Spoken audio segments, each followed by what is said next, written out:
ये निकालो 1.10 1.10।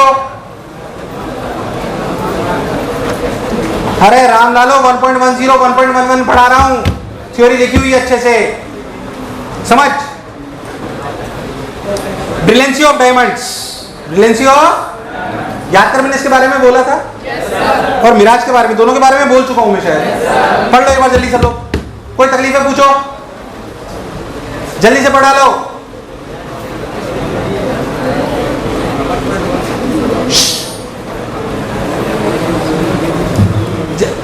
मात्र 1 मिनट का टाइम है, पढ़ा लो। सुबह पढ़ लिया था, शाबाश, गुड। ये शालू, हाँ सुंदर आंटी,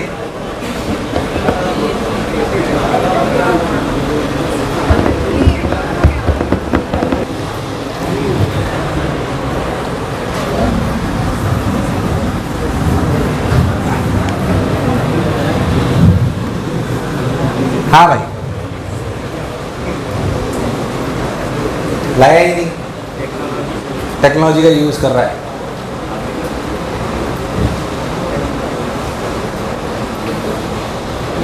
नहीं, मोबाइल रोड पे दिखाता थोड़ी, पुलिस वाले पकड़ लेते, साले चोरी करके लाया हुआ, शक्ल पे लग तो नहीं रहा तेरे पास, हो सकता है।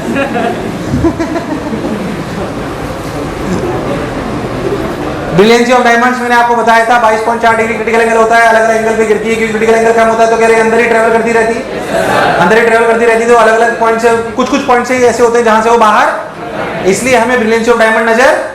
कल के मैंने आपको 2 चीजें पढ़ाई थी, मिराज और लूमिंग, याद है, भूल गया है? मिराज गर्मी वाली जगह पे दिखाई देता है और लूमिंग ठंडी वाली जगह पे। जो अपनी मिराज वाली जगह थी, याद करो, उसमें जो सरफेस के पास जो टेम्परेचर होता है बहुत ज्यादा होता है, बहुत ज्यादा होता है, इसलिए डेंसिटी बहुत ज्यादा होती है, इसलिए रिफ्लेक्टिव इंडेक्स कम होता है। अरे हाँ ना बोलिए यार, कम होता है। जैसे आप ऊपर जाते हैं, बढ़ता जाता है, तो जो अपनी रे ट्रेवल करती है वो एक बार TIR शो करके क्या अपने को पानी जैसी सतह नजर आती है। बोल यस और no, that is known as mirage. और क्या इसका उल्टा होता है, लूमिंग। इससे पढ़ा लो, इसे पढ़ लिया हो तो मैं आगे बढ़ूं।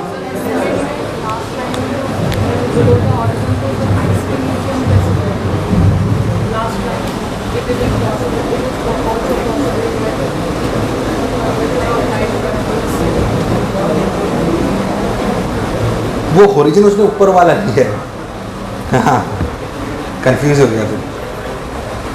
हाँ, स्कैटरिंग ऑफ लाइट वैसे आपको वेव ऑप्टिक्स के बाद पढ़ानी चाहिए, पर यहाँ पे है तो मैं आपको बता देता हूँ थोड़ा बहुत, साथ साथ पढ़ते जाएंगे, समझते जाएंगे। Got my point? आपने सुना होगा स्कैटरिंग ऑफ लाइट, सुना है क्या? सुना है क्या? असलियत में जब भी कोई लाइट एटमॉस्फेयर में आती है, किस में आती है? जब भी कोई लाइट किस में आती है? When light comes into atmosphere, when light comes into, तो पार्टिकल्स हैं किसमें? किसमें पार्टिकल्स हैं? एटमॉस्फेयर पार्टिकल है। उनकी वजह से लाइट क्या होती है? स्कैटर हो जाती है। क्या हो जाती है?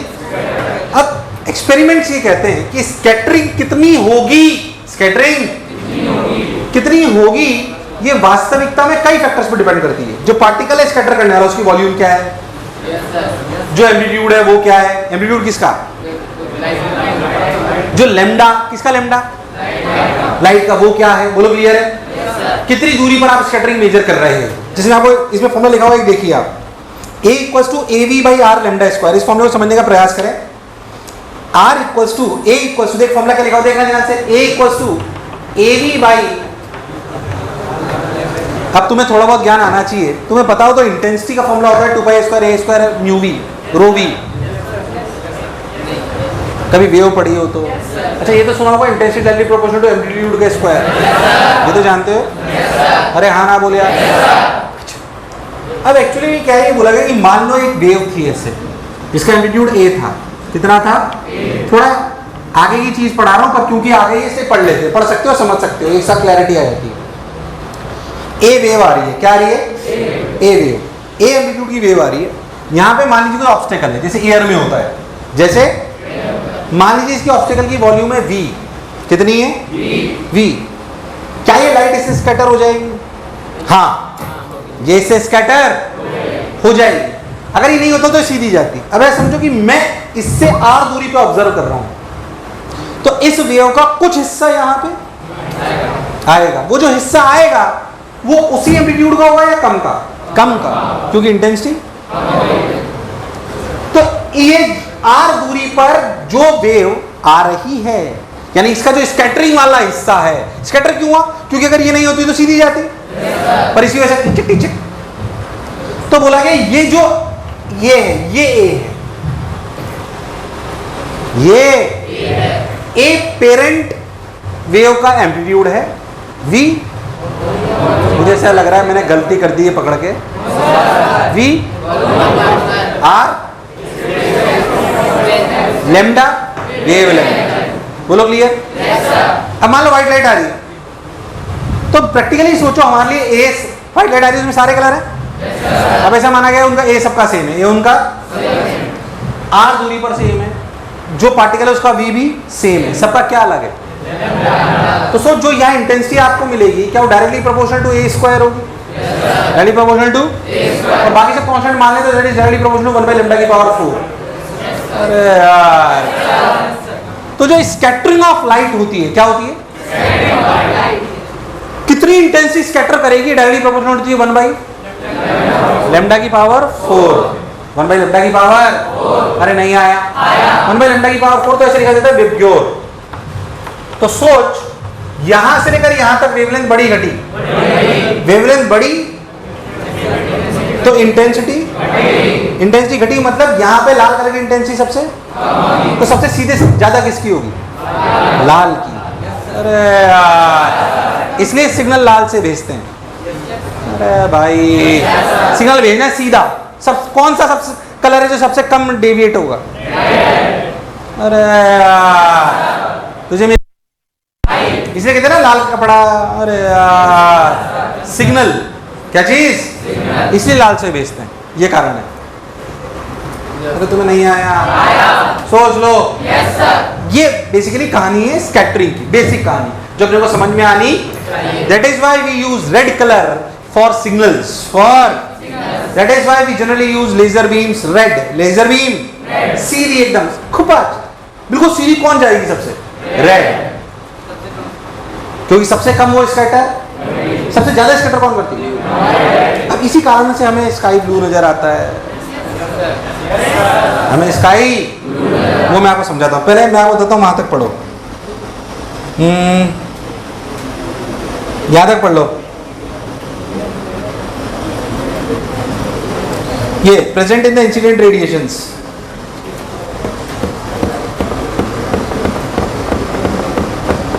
चलो मैं पढ़ूं तुम्हारे लिए या पढ़ लोगे? अच्छा आप पढ़ लो सर, वैसे नहीं है तो पढ़ो। ये काम करो तुम पूरा, ये जो 1.10 का सेकंड हाफ का पूरी लाइन है, पूरी पढ़ा लो।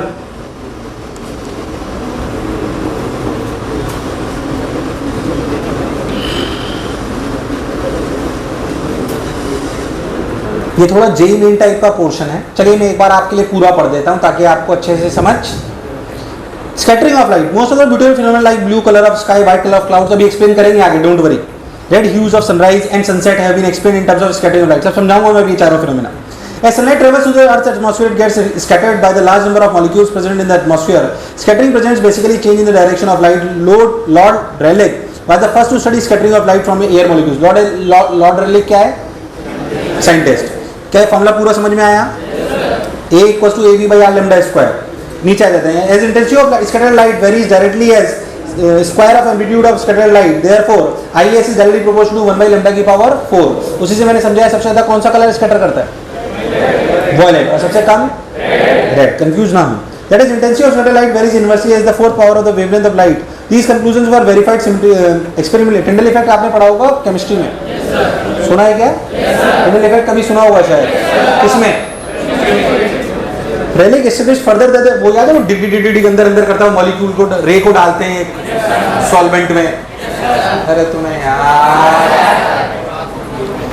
केमिस्ट्री कौन से चैप्टर में आता है? सरफेस केमिस्ट्री, एब्जॉर्प्शन पढ़ते हैं यार। हाँ थोड़ा बहुत तो मुझे भी याद है टिंडाइट में। अब देखें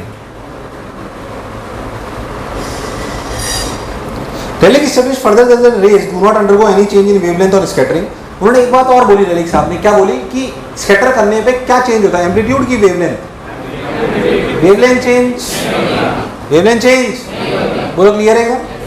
ठीक, ये सब याद रखने वाली बातें अंडरलाइन कर लें। However, in case of scattering of light by transparent medium, the scatter of light might contain some frequencies or wavelengths which might not be present in the incident radiations. When some energy from incident light is imparted to the scattering molecule, the scattered light will have lesser energy, that is smaller frequency and longer wavelength. Smaller frequency and wavelength. बोलो clear है? Might है, might का मतलब समझते हो तुम? Might का मतलब शायद, मतलब मे और माइट का मतलब समझते हो? मे का मतलब हो सकता है, माइट का मतलब बहुत कम परसेंटेज है कि हो सकता है। मे माइट में अंतर नहीं पता तुम्हें? मे का मतलब ही नहीं समझते सर हम तो।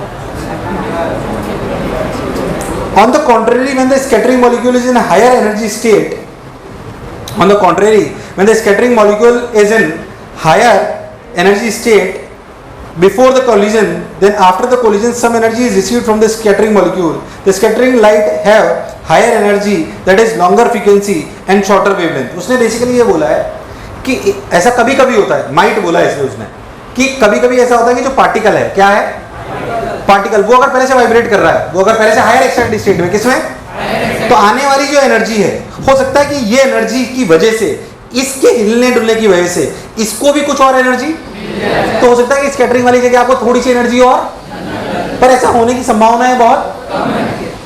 अरे यार, ये थोड़ा केमिस्ट्री का पार्ट होता है। नॉर्मल अपने जो एटमॉस्फेयर है उसमें ऐसी चीजें होती नहीं। पहले तो जो मैं बोला चमका। However, when there is no exchange of energy between the incident and the scattering molecule, there is no change in wavelength of frequency or frequency of scattering as postulated by Rayleigh. Another, तुम्हें ये जो बोला समझ में आया?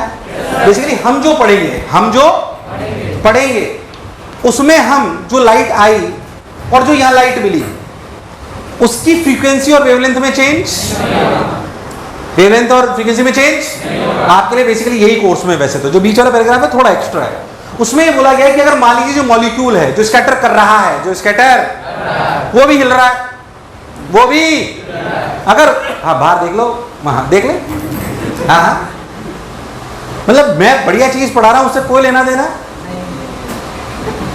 निकाल 20 रुपए।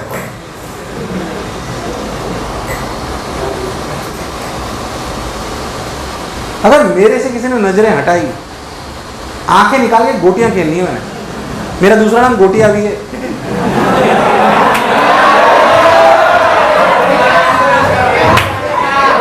अरे आज से तो मुझे गोटिया बुलाओगे। ये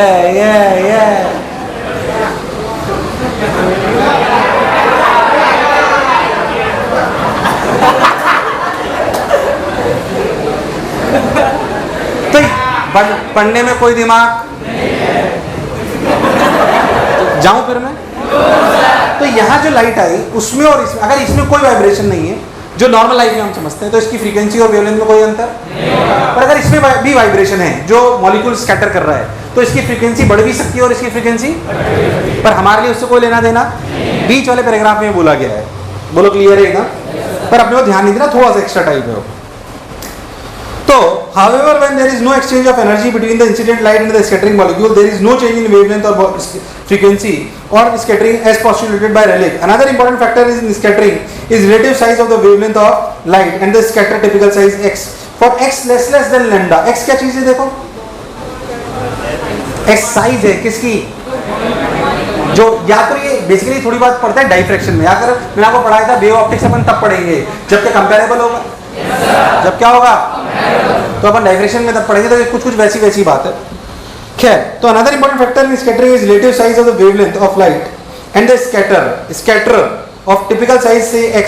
for x Rayleigh scattering is valid, that is when size of scatter is much smaller than wavelength of, ये कब वैलिड होगा, जब ये स्कैटर की साइज किससे, तो सोचिए बहुत छोटे होते हैं, ऐसे नहीं इतने बड़े से लाइट क्यों नहीं स्कैटर कर रही है, कब स्कैटर करेंगे, एयर में पतले से मॉलिक्यूल जिनके डायमेंशन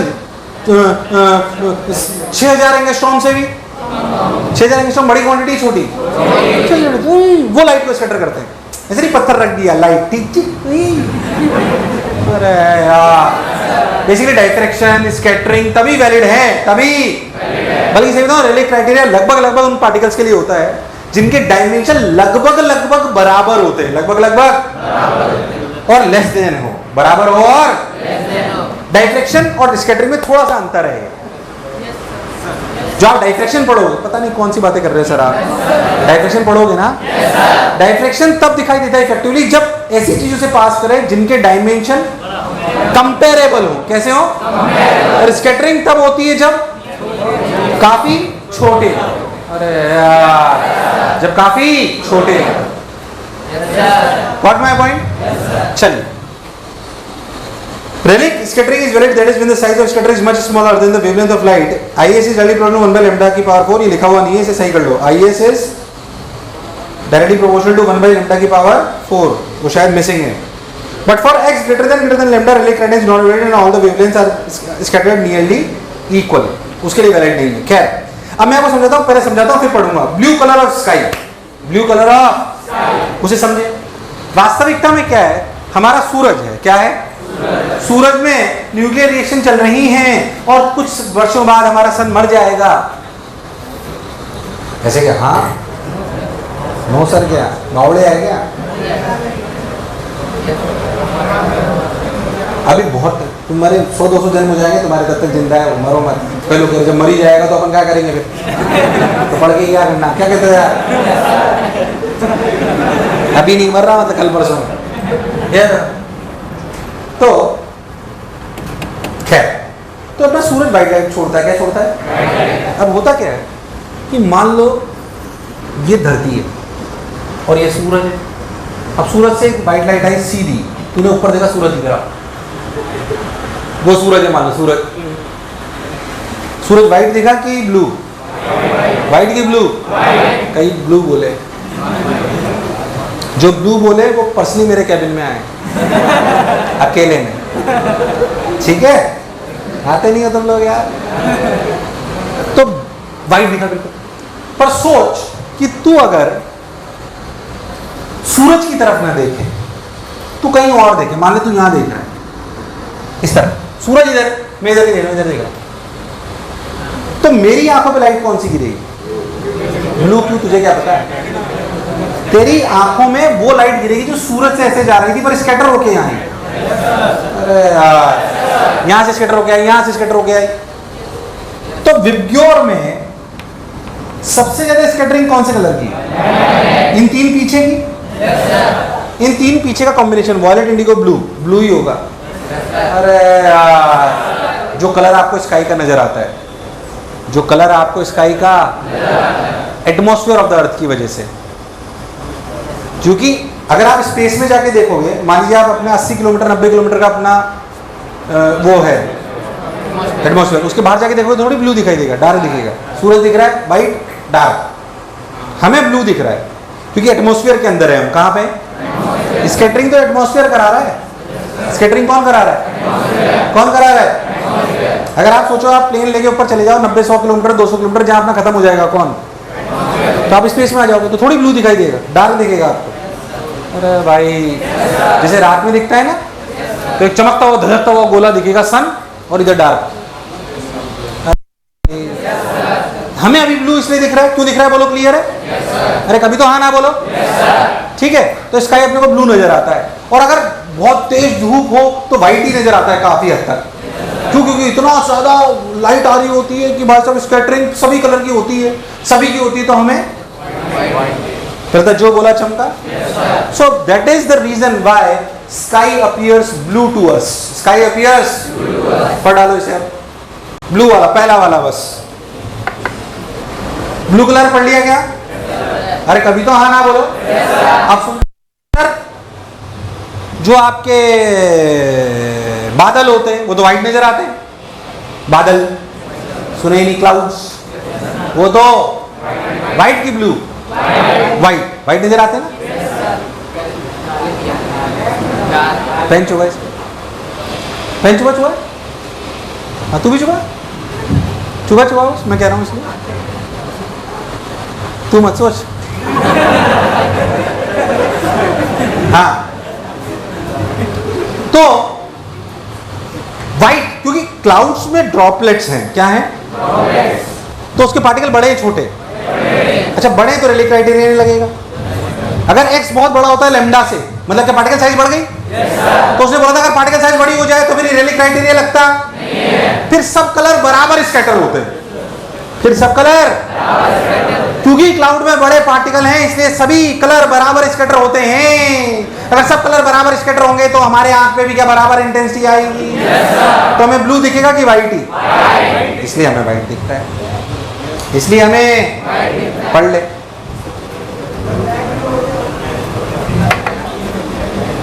ब्लैक वाले एब्जॉर्ब कर जाते हैं बेटा। कुछ अलग टाइप के रिएक्शंस होते हैं जिसमें क्या कर जाते हैं? एब्जॉर्ब कर जाते हैं वो एनर्जी को। क्या कर जाते हैं? एब्जॉर्ब। हाँ भाई आप सुने, ये पढ़ लो बी वाला, फिर और समझाता हूं। उड़े जब जब जुल्फें तेरी जुमों की बरसात हो जाए। क्या व्हाइट क्लाउड पढ़ लिए? व्हाइट क्लाउड पढ़ लिए? और सुन,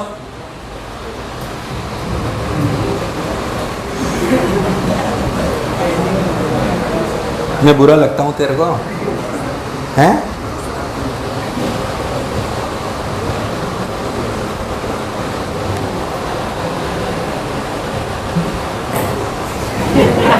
क्या प्लान था भाई?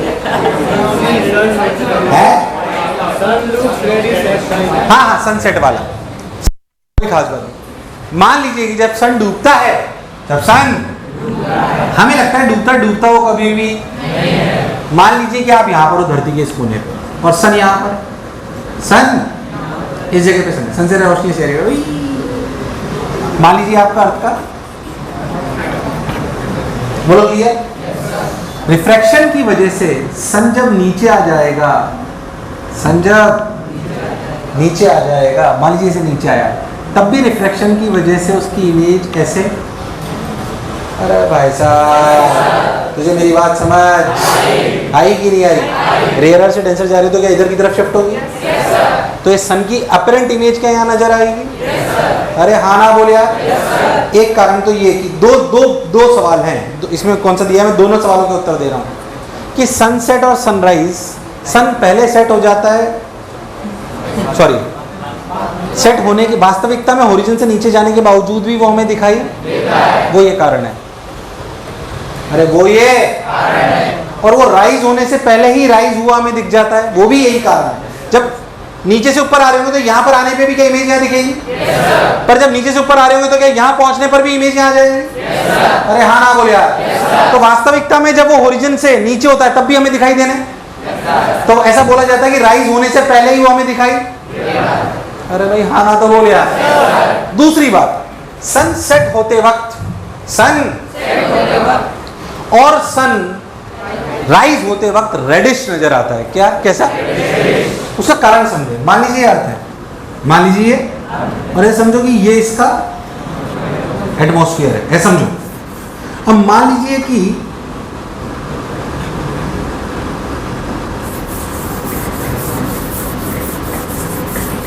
मान लीजिए अर्थ है,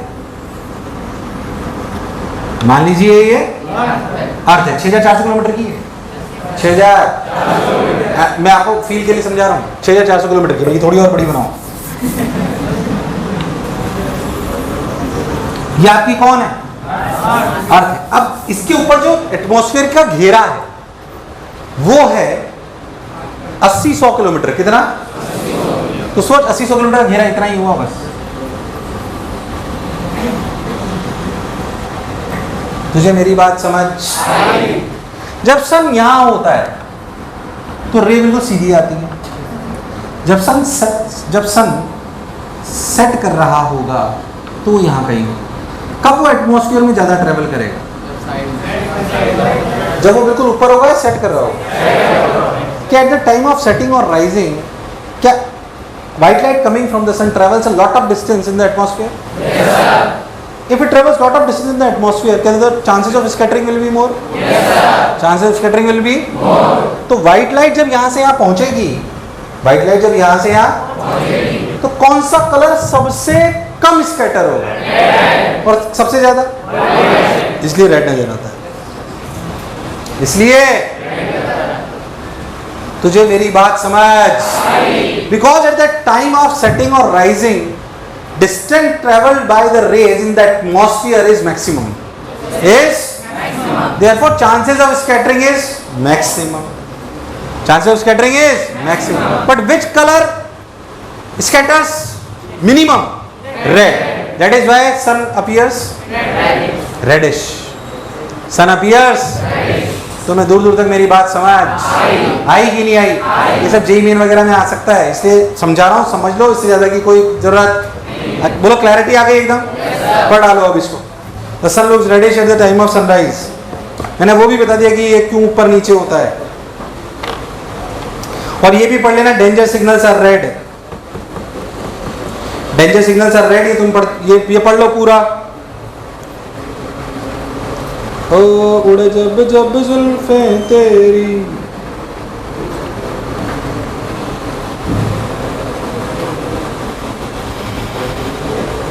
ये पढ़ लिया, danger signals are red.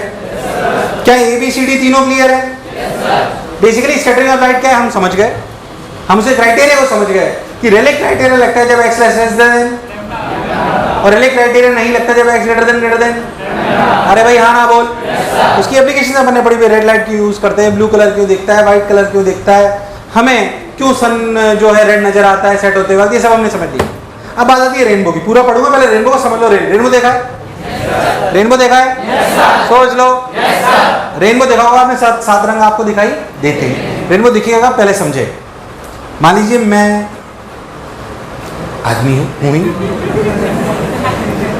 Rainbow तब दिखता है जब सन आपके पीछे हो. मतलब आप कभी अगर पहाड़ी इलाके में गए हो तो सन की तरफ मत देखना, कहाँ है रेनबो. जिधर सन है उसके अपोजिट में कौन दिखेगा आप? पहली बात, रेनबो दिखता है बारिश के सीजन में. कब? क्योंकि बारिश के सीजन में बूंदे आ जाती हैं एटमॉस्फेयर में. क्या चीज? पानी की बूंदे आ जाती है, उनकी वजह से रेनबो दिखता है. रेनबो कब दिखेगा पहले समझें. मान लीजिए मेरे पीछे सन है, ये एटमॉस्फेयर में बारिश की सन की रोशनी उन पे गिरेगी, उनमें कुछ कुछ होगा और वो टकरा के मेरी आंखों में, और मुझे रेनबो नजर. पहली बात, rainbow will be appear when your back is towards the sun. Yes और no? Now there are 2 types of. अच्छा, रेनबो बनता कैसे क्यों है मैं आपको बताता हूँ. असलियत में रेनबो 2 टाइप के हैं, प्राइमरी रेनबो और रेनबो. एंगल दिए हुए अभी सब मैं पढ़वा दूंगा, टेंशन मतलब पहले बात को समझे. प्राइमरी सेकेंडरी में अंतर क्या है? असलियत में मान लीजिए कि एक रे है. एक रे क्या मतलब? एक बूंद है पानी की. किसकी? कई लोग सो गए पीछे. पानी की बूंद है. पानी की बूंद है. पानी की बूंद पे ऐसा समझो कि रे ऐसे नहीं रहे.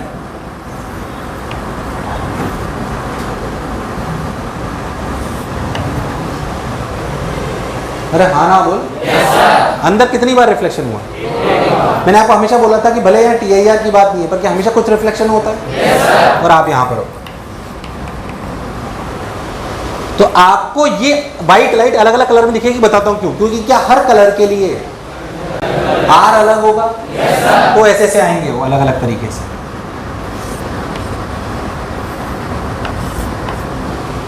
तो सारे कलर अलग अलग हो जाएंगे और आपको अलग अलग कलर नजर आएंगे. तो जो बोला चमका. ऐसे जब एक एक रिफ्लेक्शन से एक एक अंदर कितने रिफ्लेक्शन हुए? एक एक. बोलो क्लियर. तो इसे कहते हैं प्राइमरी रेनबो. क्या कहते हैं? अगर इस गोले पे कुछ इस तरीके से हो, देखो ध्यान से, रे ऐसे गिरे ऊपर, मतलब इस आधे गोले के ऊपर की तरफ में गिर के नीचे गिरे, ऐसे समझना कैसे. तो कैसा हो सकता है? रे ऐसे जाए, ऐसे जाए, फिर ऐसे आए. अरे यार, तुझे मेरी बात समझ? कितनी बार अंदर TIR करे? क्योंकि ऐसे करके ऐसे जाके फिर नीचे आए. अभी भी कलर तो अलग अलग होंगे. अरे भाई, अभी भी कलर तो. जब अंदर 2 बार TIR करके रे नीचे जाती है, उसे कौन सा बोलते हैं? Secondary rainbow. अब बिना अक्ल लगाए कुछ चीजें रटो. Primary rainbow. कौन सा रेनबो? लगभग 40 एंगल, शायद 40-41 कुछ तो दिए हुए हैं, जो भी दिए होंगे अभी देख लेंगे. वो लगभग रटने नहीं एंगल, बात समझो. प्राइमरी रेनबो 40-45 जो भी डिग्री दी उन्होंने. कितने? 40 डिग्री. कितना है? 41 डिग्री. देख the inner edge is violet जब rays an angle 41 degree primary rainbow के लिए 41, 42, 43 लगभग ऐसे। जब आप 40 से 45 के बीच में देखोगे ना ऐसे, तो आपको कौन सा रेनबो दिखेगा? और याद रखना प्राइमरी रेनबो में ऐसे समझो, प्राइमरी में आर पहले आ रहा है, रेड कलर ऊपर नजर आएगा, कौन सा? पहले था प्राइमरी कितने रिफ्लेक्शन? एक।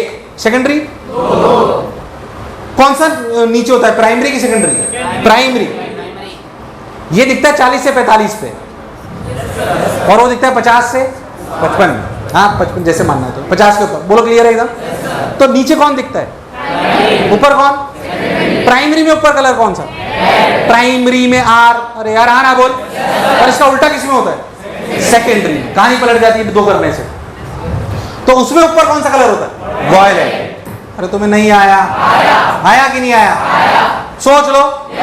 तो क्या अपन बोल सकते हैं कि रेनबो बनने का कारण डिस्पर्जन है कि टीआईआर है कि दोनों है? भाई लाइट डिस्पर्स हुई, फिर अंदर टीआईआर भी हुआ। यार हाँ ना बोल। तो उसके दो हैं, प्राइमरी और सेकेंडरी। किसमें रेड ऊपर? नीचे कौन दिखेगा? नहीं, प्राइमरी सेकेंडरी में नीचे कौन है? प्राइमरी। बोलो क्लियर है? सेकेंडरी में सबसे ऊपर कलर कौन सा? बोलो याद हो गया क्या? याद हो गया क्या? जो लिखा है एक बार पढ़ डालो, जो लिखा है एक बार पढ़ डालो।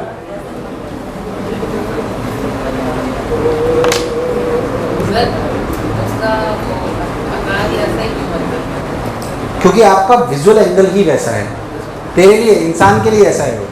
हो सकता है कोई जिसकी आंखें अलग टाइप की तो उसको अलग दिखेगा। हमारे पर्चर पे भी डिपेंड कर रहा है वो। रेज आई, अगर मान लीजिए यहाँ पे कैसे दिखेगा रे? ऐसे जाके ऐसे थोड़ी जा सकती है। हमारे पीछे से कोई चीज़ कुछ ही एंगल ऐसे होंगे ना जहाँ पे जाके वो हमारी आंखों पे गिर सकती है, क्योंकि हमारी आंख का डायमीटर ऐसे, मान लो सोच हमारी आंखें ऐसी की जगह ऐसी होती यहाँ तक, तो तुझे वो अलग शेप का दिखता, मतलब ज्यादा का दिखता। बोलो क्लियर है?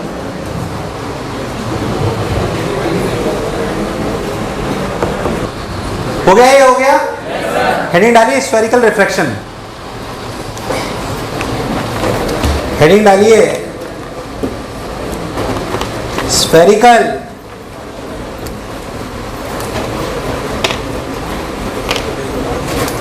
रिफ्रैक्शन।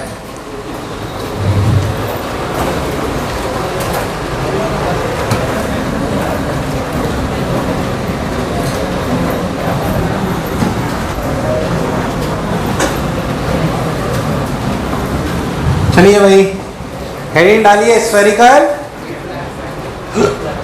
रिफ्रैक्शन। प्रूफ के साथ चालू करते हैं, वैसा ही प्रूफ जैसा प्लेन मिरर टाइप का स्फेरिकल रिफ्रैक्शन। हम जानते हैं कि laws of reflection, Snell's law वगैरह जो भी हमने पढ़ा, अभी तक बहुत ध्यान से समझो तो हम प्लेन रिफ्रैक्शन ही पढ़ रहे थे। क्या स्लैब भी प्लेन रिफ्रैक्शन का एग्जांपल है? क्या प्रिज्म भी प्लेन रिफ्रैक्शन का एग्जांपल है? हाँ वो इंक्लाइंड थे, वो एक अलग बात थी, बट ये सब प्लेन रिफ्रैक्शन का एग्जांपल है, इसलिए मैं इनको यहीं पर पढ़ा देता हूँ। डिस्पर्जन भी हम इनके साथ पढ़ लिया। अब हम पढ़ रहे हैं स्फेरिकल रिफ्रैक्शन। स्फेरिकल रिफ्रैक्शन का अगला सेगमेंट होगा लेंस। क्या चीज? लेंस। पर आप ये समझ लो, जो भी आप पढ़ रहे हो ना वो उसी को समझ में आएगा जिसको अभी तक समझ आया है, क्योंकि अब रिपीट टेलीकास्ट होगी मैक्सिमम चीजें। अब मैक्सिमम चीजें लेंस में तो याद कर, लेंस का बिल्कुल सिमिलर होगा किसके? Mirror, spherical mirror. कौन सा? स्फेरिकल। इसलिए जो कॉन्सेप्ट बिल्डिंग थी वो खत्म हो गई है, ऐसा समझे आप। खैर स्फेरिकल रिफ्रैक्शन, मान लीजिए कि आपके ऐसे सरफेस है, मान लेते हैं ये रिफ्लेक्स N2 है, ये रिफ्लेक्स N1 है, मान लेते हैं कि ये आपका ऑब्जेक्ट है, मान लेते हैं कि ये आपका ऑब्जेक्ट है। इसको ऐसे भी ऐसे बना लो थोड़ा अच्छा लगेगा। ठीक, मान लीजिए आपका ऑब्जेक्ट है, ऑब्जेक्ट की पोल से दूरी क्या कहलाएंगे? U। क्या कहलाएंगे? U। इस स्फेरिकल सरफेस का क्या एक सेंटर ऑफ कर्वेचर होगा? उसी दूरी को मानेंगे R। क्या मानेंगे? R। ये मिरर है कि स्फेरिकल रिफ्रैक्शन है? Spherical refraction. बेसिकली रे इधर से इधर जाएगी, रे इधर से इधर। हम सारी रेस को पैरेक्सियली कंसीडर करते हैं, इसमें कोई शक वाली बात नहीं है। मान लीजिए कि एक रे ऐसे गई, एक रे बिल्कुल सीधी गई, जो सीधी गई उसके लिए आई क्या है? जो बिल्कुल सीधी गई उसके लिए आई क्या है? आई 0, तो आर भी 0। सीधी निकल ली, कोई कष्ट वाली बात नहीं है। मान लीजिए कि एक रे ऐसे आई, जो रे ऐसे आई, वहाँ पे अगर अपन बात करें स्ट्रेस लगाने के लिए, यहाँ पे नॉर्मल बनाने का तरीका ऐसा, क्या ये एंगल θ1? क्या मान लीजिए रे ऐसे गई खुपाच, क्या यहाँ पे इमेज बनी? ये एंगल कितना? θ2।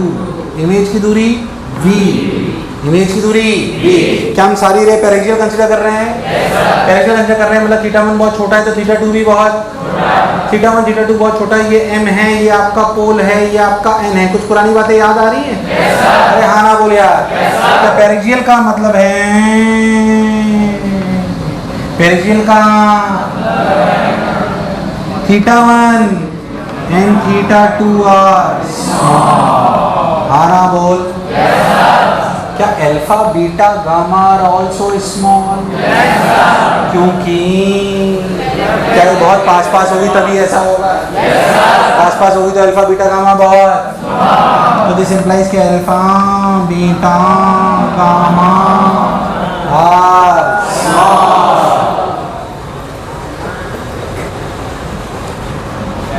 NPs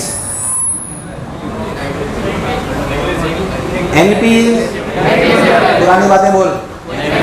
NPs तुम्हें नहीं आते भाई साहब। NPs तू नेग्लिजिबल में सबको समझ आता है। NPs क्या ऐसा हमने प्रूफ के टाइम करा था? आप बस वही कर रहे हैं। चलिए अच्छा, NPs नेग्लिजिबल, बहुत बढ़िया। सब फिर से वही एक्सटेंशन थ्योरम ध्यान से देखिए। OMC ट्रायंगल OMC में एक्सटेंशन थ्योरम लगाइए। भूसा मार देना, मैं नहीं लगा पाया।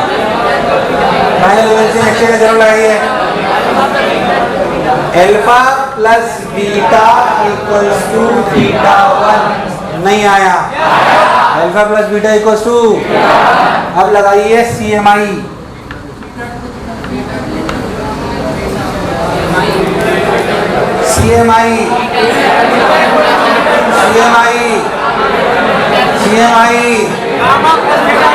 Gamma plus theta 2 equals to theta. क्या दोनों इक्वेशन समझ आई है? सोच लो। क्या लिख सकते हैं? Beta gamma beta minus gamma equals to theta 2। पहले था जो बोला चमका। क्यों ऐसा कर रहा हूँ बताता हूँ। क्या थीटा 1 थीटा 2 छोटे हैं? पर क्या यहाँ पे स्नेल्स लॉ वैलिड है? अरे हाँ ना बोल। n1 sine theta 1 is equals to n2 sine theta 2। पर क्या थीटा 1 थीटा 2 छोटे हैं? Sine theta 1 is approximately theta 1, तो क्या n1 theta 1 equals to n2 theta 2? नहीं आया। थीटा 1 रखें 1 से, थीटा 2 रखें 2 से। रखिए n1 थीटा 1 कितना? Alpha plus beta, n2 theta 2 beta minus gamma. अरे नहीं आया। तो n1 alpha plus n1 beta equals to n2 beta minus n2 gamma. नहीं आया। n2 gamma plus n1 alpha equals to n2 minus n1 beta. Yes और no? Alpha beta gamma अगर छोटे हैं तो क्या गामा को लिख सकते हैं 10 gamma plus n1 10 alpha equals to n2 minus n1 10 beta. अरे आपको समझ आ रहा होगा। चलिए बोलिए 10 गामा की value. 10 gamma mn upon ni, but क्या np इज नेग्लिजिबल? तो क्या mn अपॉन pi? बट क्या pi इज v? क्या v सिर्फ अभी मैग्नीट्यूड वाइज रख रहे हैं? कैसे रख रहे हैं? कैसे रखते हैं? n2 mn upon mod of v। अरे भाई हाँ ना बोल यार। Plus n1 10 gamma 10 alpha. सब लोग बोलो mn अपॉन नहीं आया तो लिखा गया n1 mn upon u equals to n2 minus n1 mn upon क्या मैंने सब कुछ मैग्नीट्यूड वाइज रखा है? चूंकि मैं चाहता हूं कि मैं इस फॉर्मूले को इस केस के लिए वैलिड रखूं या जनरलाइज, तो मुझे साइन कन्वेंशन पे बातें करनी। अगर मैं बहुत ध्यान से देखूं तो मैं जानता हूं जिधर जाएं उधर। इस पर्टिकुलर केस के लिए r पॉजिटिव है नेगेटिव, v u इसका मतलब अगर मुझे ध्यान से समझो तो फॉर्मूले में ये तो n2/v रख दो, पर यहाँ पे प्लस लाना है तो u माइनस के साथ होना और यहाँ भी माइनस होना, यहाँ माइनस आएगा तभी तो माइनस माइनस क्या हो जाएगा, तभी तो फॉर्मूला बनेगा। यार तुझे मेरी बात समझ नहीं आई यार। तो अगर मैं चाहता हूँ कि जनरलाइज करूँ ताकि सब जगह वैलिड हो सके, तो जनरलाइज करने के लिए क्या लिखोगे formula, n2/v minus n1/u equals to n2 minus n1/r। क्या इस पर्टिकुलर केस के लिए r पॉजिटिव है, u तो नेगेटिव नेगेटिव प्लस हो जाएगा, नेगेटिव नेगेटिव और n2/v। चलो तो क्या जो बोला चमका। So proof although we have proved for this particular case, but for generalized formula is n2/v minus n1/u equals to n2 minus n1/r। ध्यान सुने अब इंपॉर्टेंट पॉइंट्स। ये फॉर्मूला था वैलिड जब रेज n2 है उस वाले मीडियम ग्राउंडेड जिसमें रे, याद रखें बात, ऑब्जेक्ट से कोई लेना देना वरना वर्चुअल ऑब्जेक्ट में गलती कर जाओगे। n2 है उस वाले मीडियम ग्राउंडेड जिसमें रे, n1 जिसमें से रे, v u r को रखते हैं, कैसे रखते हैं, बोलो क्लियर है एकदम। ये तीनों चारों बातें क्लियर होनी पक्की बात।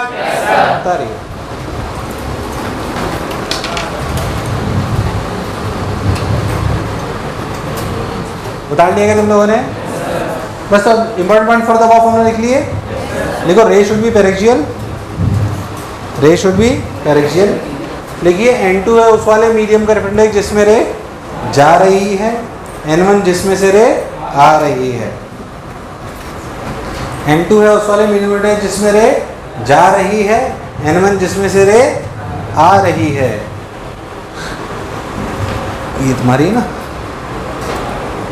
किसकी थी, किसकी ली थी मैंने,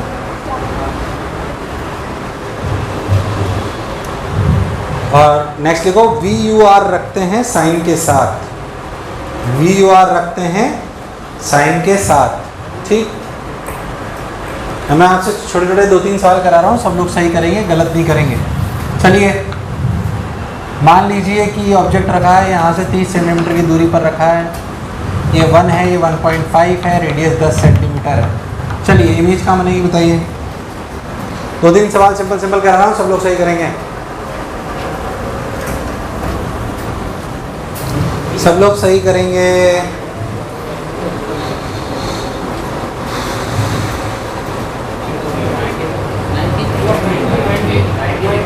प्लस 90 माइनस 90, प्लस 90 माइनस 90, सोच लो, प्लस 90 माइनस 90, अरे पक्का, अरे गारंटी।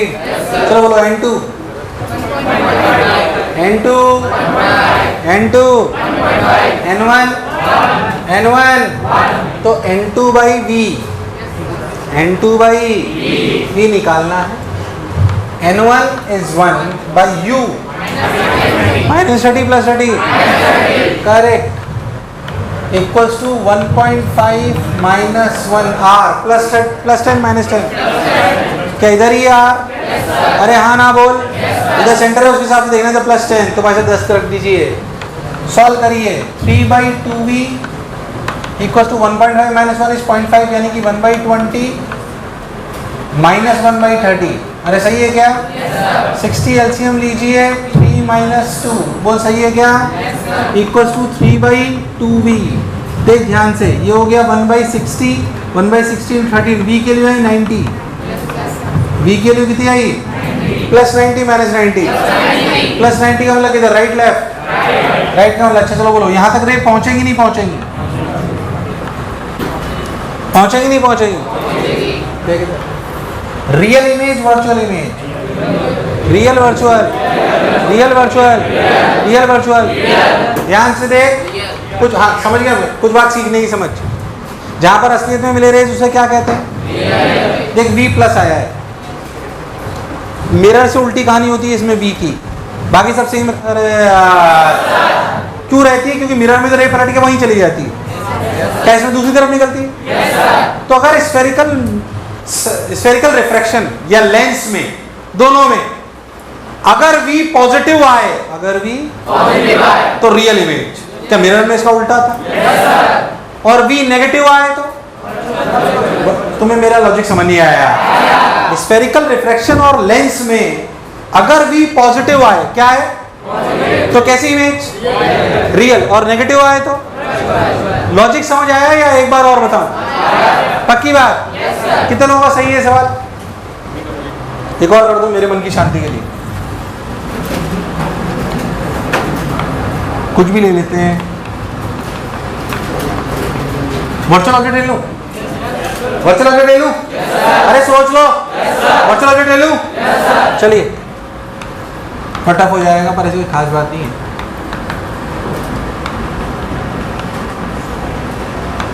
मुझे भी नहीं पता क्या आंसर आएगा। चलिए,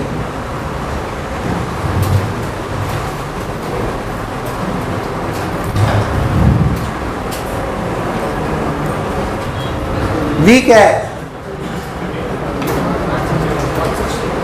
अच्छा, N2 यार प्लीज सही करो। N2 2 N1। अच्छा मतलब 2 N2 बाई V निकालना है, माइनस टाइम्स N1। अच्छा, N2 N1 में तो कंफ्यूज नहीं हुए? N2 तो चलो मीटर में जिसमें रे, N1 जिसमें से रे, ऑब्जेक्ट कहाँ है उससे कोई लेना देना। अब बोल, जिधर जाए काम की रेज उधर पॉजिटिव। बोल U plus 40 minus 40, U plus 40 minus 40 plus 40 equal to 2 minus 1.5 plus r minus r, plus r minus r minus r. तो लिखा गया 2 बाई वी, यू हो गया माइनस 3 बाई 80। अरे भाई हाँ ना बोल, माइनस 3 बाई 80।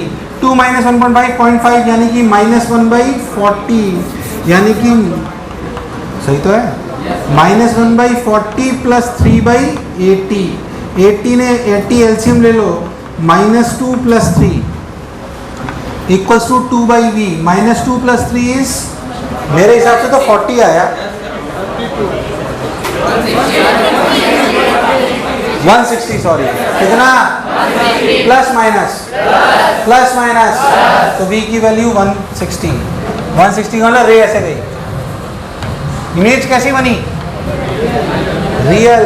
कैसी बनी? ऐसे भी आने चाहिए। एक और करो, तुम वीक लगे थोड़े से। वर्चुअल वाले एक और करो, चलो गलत मत करना, घुसा मार देना मैं नहीं तो। चलिए आइए, सब लोग सही करेंगे। रेडियस 20 सेंटीमीटर है, ज्यादा सवाल मत कराओ, बेसिक चीजें हैं ये, मतलब कंसेप्ट कोई नया नहीं आ रहा है इनमें बार बार। सही करेंगे सब लोग? 60 सेंटीमीटर, ये 1.5, ये 2। चलो अच्छा, जिधर जाए काम की रेस उधर क्या लें? पॉजिटिव। N2 कितना? 1.5, कोई बुराई वाली बात? N1 2 U प्लस 60, तो 1.5 माइनस 2 बाई, तुम्हें इक्वेशन समझ नहीं आई? सोच लो। लिखा गया 3 by 2V equals to 1.5 minus 2 is minus 0.5, minus 1 by 40 plus 1 by 30। अरे हाँ ना तो बोलो। एलसीएम क्या लूँ? 120 minus 3 plus 4, 3 by 2V equals to 1/120। क्या V की वैल्यू आई 180? क्या आई? पॉजिटिव आई, तो real virtual, real virtual, real virtual. हार पॉजिटिव क्यों है? इसका सेंटर कहाँ है भाई? गोले का इधर, तो पॉजिटिव हुआ कि नेगेटिव? अरे इधर जाए काम के इधर क्या लो? इसका सेंटर किधर है? अब ये मत बोलना तुम्हें ये पता नहीं पड़ता कि इस सर्कल का सेंटर इधर आएगा। तुम्हारे सर्कल ऐसे सेंटर उधर होता होगा। अगर सर्कल ये है तो सेंटर अंदर ही होगा ना। अरे हाँ ना बोलो यार। और कराऊं? तुम बोल मत देना साले कि सर्कल का सेंटर कहाँ होता है, तुझे नहीं पता छोटे हाथी। हाँ इसको तो पता था, सॉरी इसको नहीं पता था। हाँ ठीक है, इसको सिखा भाई। देख कितने सारे सर्कल में स्फीयर, जैसे मेरे को तेरा मजाक उड़ाना, अपन दोनों एक कैटेगरी में नहीं है, तेरी कैटेगरी बहुत, अबे तू चुप रहे, तेरी कैटेगरी नहीं है कोई। एग्जामिनेशन भी वैलिड नहीं है, तू तो क्वालिफाइंग राउंड में बाहर हो जाते साले सब। हाँ आ जाओ, बोलो क्लियर है क्या? कॉन्फिडेंस क्या होना चाहिए 3 साल बाद? हालांकि वैसे तो अगर आखिरी में पढ़ा रहा होता ना तो एक ही रजिस्ट्रेशन लेता हूँ, ये 3 करा गलत बात है। कॉन्फिडेंस ये होना चाहिए कोई भी सिंगल स्फेरिकल रिफ्लेक्शन का सवाल हो मुझे कोई कष्ट नहीं है। बोलो क्लियर है? 2 सवाल दे रहा हूँ, घर से करके लाओगे। मल्टीपल रिफ्लेक्शन के किसके? 2 सवाल दे रहा हूँ, सब लोग घर से करके लाएंगे। रेडियस 10 सेंटीमीटर, गोले का 1.5, ऑब्जेक्ट यहाँ रखा है 30 सेंटीमीटर की दूरी पर। बताओ कितने स्फेरिकल रिफ्लेक्शन होंगे? 1 2 1 2। फाइनल इमेज बतानी है आपको। एक और सवाल,